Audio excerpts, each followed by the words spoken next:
lose every time, Levin. Every time. Look, Janice and Vortex, one of the strongest duos. Look, I said it around fourth zone. I think when fifth popped, I said in our production chat, spoiler alert, they're going to win the game. Because at that point, you know, when you've watched how they play, at that point, they had gotten a refresh in the feed.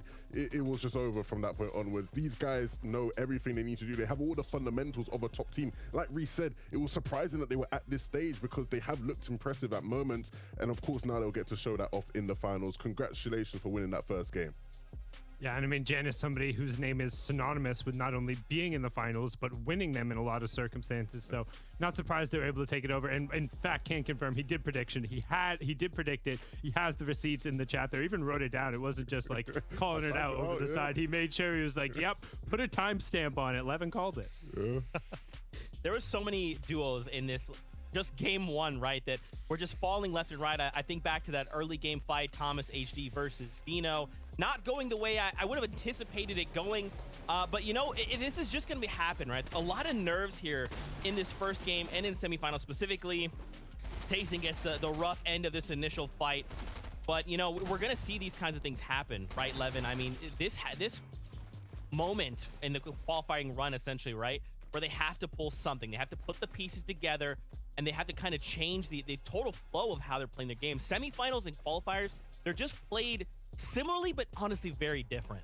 Look, Sundown, you said it best, right? In the green room, look, it's rough watching two of probably the most talented Fortnite players ever whiffing shots off spawn like that. And the big thing is, Joe and Vino, right, going on after that game, after winning that fight, I'm sure Tayson Toast will be like, you guys won the fight, you didn't even win the game. Like, we gave you your one chance to actually go out there and win. Now we're going to hop back in and get the rematch of that one. And so if it doesn't go Joe and Vino's way, I'm sure they will be really regretting that one because that was a golden opportunity.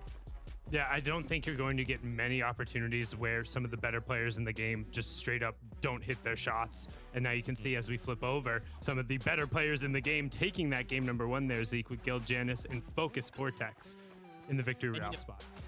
Absolutely, Sundown. And I think, too, a lot of these names we saw in this final zone, right? I kind of think about Fury, right? Coming in that second place, almost getting themselves the Victory Royale. But remember, Fortnite fam, you guys watching at home, Victory Royales will auto-qualify you in the finals, but that doesn't mean that it's over, right? We're still playing for series points, and at the end of the 5 games, your top 6 will move on through. So right now, even with that leaderboard, you see a lot of these players after just game 1, they're in a good spot. This is a good start, but it's still not enough.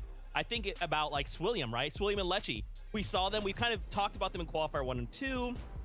They haven't really done too much, but they're still making in the end game, right? Like the competition is just full of talented duos. And I think what better storyline, Sundown, than Swilliam coming over from the Asia region being like, hey, what's up? I'm in finals now too. What's going on? Nice to be here. Yeah, I think anybody playing across region, it's always an interesting challenge. And in a format where all it is to win a game and then it's making end games and consistency points, there's a lot to be playing for. But one thing I want to note is the development in reboot round style games where the winner ends up going through. Before, we used to see a ton of floppers, a ton of heals, and everyone playing the heal offs. It seems like we've shifted a bit away from that. Man, I see. I like this topic, and we're going to touch on this more after this next game. But for right now, we're going back into all the action. Reece, Shy Wager, back over to you. Thank you so much, Zeke, Levin, and